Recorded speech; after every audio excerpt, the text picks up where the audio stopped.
right, guys, greetings. Back at it like a crack addict. Chris Clark here, about to knock out the second episode, numero dos. Put it into the history books, fellas. Glad you guys are listening, and I want to thank all of y'all for listening last week. Uh, Hopefully, we caught your attention a little bit, and you did your civic duty. I hope you did. All right, by reeling in your friends, your family, anybody in between. I sincerely do appreciate it, and you know what? This little Chris Clark show thing is only getting better. You got to work out the kinks, like I keep saying. So y'all stay tuned, okay? Um, so I know this week has been a week for probably all of us, hasn't it? We're here now, though, my brothers and sisters.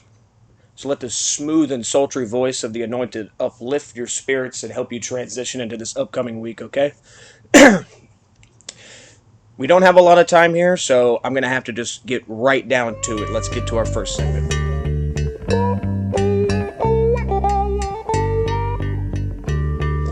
Alright, guys, now I really don't want to have to make a habit of talking about ice cream on this show, okay? But Ben and Jerry's really left me no option on this one.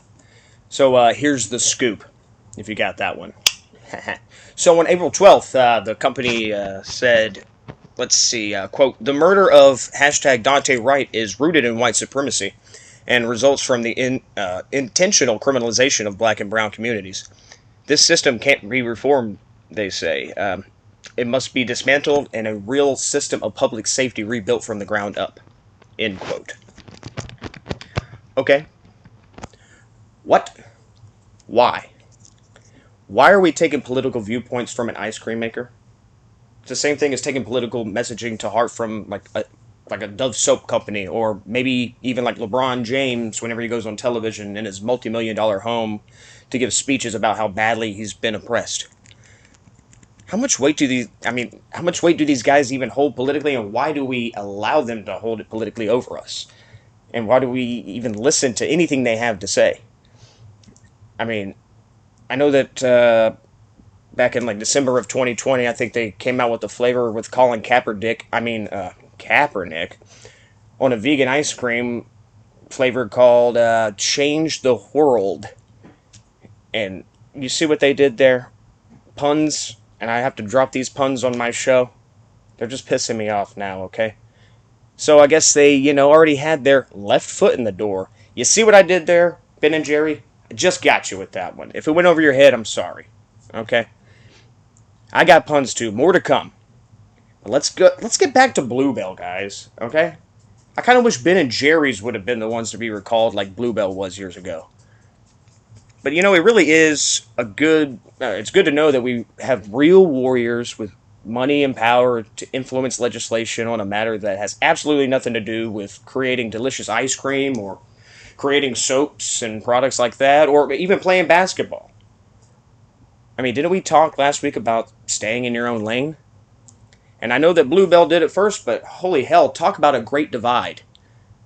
Damn, I'm on it today with these puns. You know what? You got nothing on me, Ben and Jerry's. Nothing. This is why you guys have to stay tuned in. You absolutely know, or you do not know what you're going to get here, okay?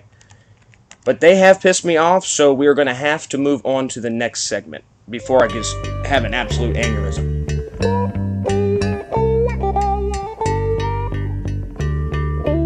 Alright, so if you guys, were living under a rock this week, you might not have heard about this. I mean, I wish I was living under a rock like Patrick Starr, because I wouldn't have to read headlines like this, which are super unfortunate.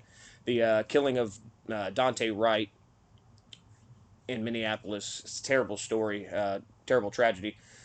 Um, and if you guys haven't heard about it, I guess I'll just give you all a quick synopsis of it. So, in Minneapolis, Kim Potter, an officer in this unfortunate shooting, was a 26-year vet of the Minneapolis Police Department who stopped the victim, Dante Wright, for an expired registration. And after running his name, found an open arrest warrant for failing to show up to court after he fled from police officers while possessing a gun. Then, after being asked to do so, he obliged by stepping out of the vehicle and apparently tussled with the police officers and jumped back into his car, where he was then warned by Potter that he would be tased. But as she claims, she went to reach for her taser and accidentally grabbed her Glock 9 millimeter. and discharged it, killing Wright with one shot to the chest. Not immediately killing him because apparently he jumped back in the vehicle real quick and like drove for like a half a block and crashed into another vehicle, um, which where they found him at that point. He was found dead on the scene. Luckily, nobody else was hurt. I think his girlfriend was in the vehicle, but nobody else in the other vehicle was harmed or anything. But he was pronounced dead once they got to him. And there's a lot to say on this subject, my friends. Okay, it's just another one of these police shootings that we that everybody's talking about. But and so we have a couple of things on the Chris Clark Show that we need to speak about pertaining to this. The low hanging fruit for most to grasp would be probably to claim this as a racist attack, on an unarmed black man. Um, then run into the streets and protest, burn down buildings and loot because of how distraught they are. And this is a perfect opportunity and place for it, considering right now we have the Derek Chauvin case trial rather, sorry, going on. The guy who put his knee onto George Floyd's neck. I don't know if you guys heard about that one either, but I'm sure you have. I'm joking, but it's in the same city almost less than a year ago. So, you know, what they were doing at the time was of the George Floyd case was were they were taken to the streets claiming to defund the police, and I just think that this is the exact opposite of what needs to happen within our police departments. The exact opposite. Considering this Kim Potter case, with the unfortunate death of Dante Wright, if anything, this means we need more money and effort into training and vetting our police. There's zero reason and zero sense in taking funding away from these departments. It just seems ass backwards to me. I mean, these problematic departments around the country should absolutely be investigated. I don't think that any one of us, or anybody doubts this. Okay, I think we're all in agreement on this. But to completely dismantle the policing of your city or any country, I mean, it's just absolutely absurd. But if you're thinking of going that route, then let me ask one simple question. What exactly would you put in its place to keep our city maintained? I mean, I'm serious. Like, what's your game plan? Some underground militia comes out of the woodwork to protect its community with pepper spray? Something like a night watch? Neighborhood watch? Something like that? Or do we need to, like, invest in a big Batman light to shine whenever something goes awry? Communities need policing and structures. Like the famous line in Gangs of New York, fear is what preserves the order of things. I mean, not necessarily fear through hostile engagements. We understand that, but like the fear, the way that Teddy Roosevelt spoke about, to talk, or no, sorry, to walk with a big stick. That's what I'm talking about, and it needs to be. I mean, it has to be there. I mean, this reminds me of the book Animal Farm. I'm sure you guys read that back in school. It's a classic in which they tore the basic system down just to end up at the exact same structure they were already at. There's just no way around it because you will have absolute anarchy, and that in no way, shape, or form is a way to have like a real society that can thrive. There's absolutely no way. Anarchy is not the correct way to go about this. So in this case, yes, Kim Potter is a moron for being a 26-year vet at the police department and messing up by grabbing her taser and of course she messed up. But all that shows me is that we really do need more training, more vetting, and investigations into these structures and departments, but not defunding. That is not the right move, ever, ever, ever. All right, we got to get down to one last segment, my friends. So let's go ahead and move on.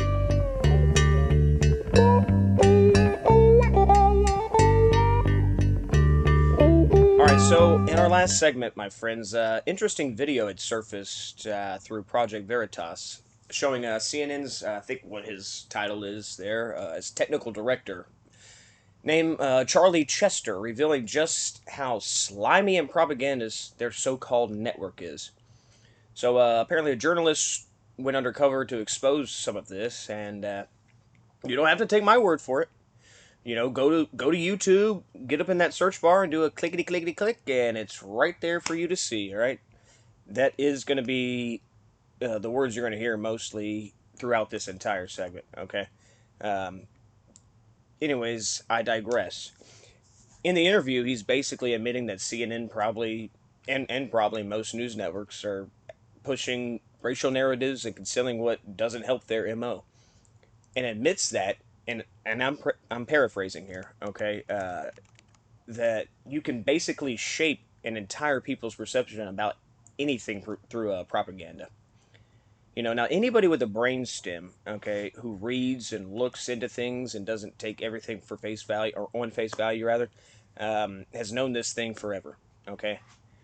What makes this particularly interesting, though, is we have on camera a higher up employee of what they call, quote unquote, the most trusted news network, admitting to pushing racial narratives and subsequently keeping the divide alive. I don't think that most people realize how much damn power mainstream media and big tech has. I mean, they can end you with the push of a button if you don't comply. I mean, think about what they did to Donald Trump, right? They've suspended Project Veritas's uh, James O'Keefe, the CEO and founder.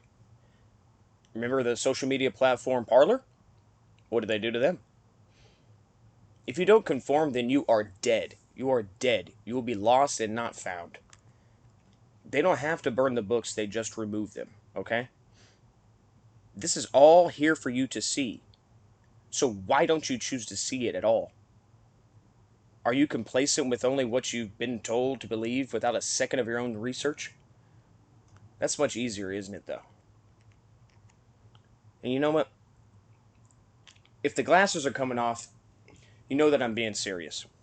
Racism is not what it's being portrayed to be. Okay? Marginalism is not as strong as it's being portrayed to be.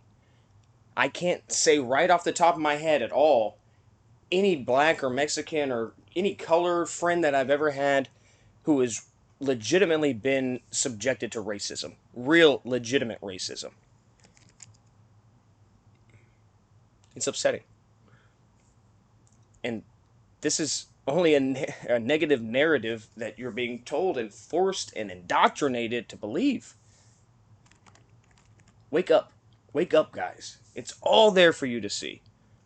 Do some research yourself. Don't just, take somebody's word for it. Do the own research yourself, okay? Think for yourself, my brothers and sisters. And that's what it comes down to. But unfortunately, we have to leave it there for today. I appreciate you guys. Keep tuning in, and I'll keep giving the truth, okay? As long as you'll listen. Love y'all. I'll miss y'all, but not as much as you'll miss me. Catch you next week.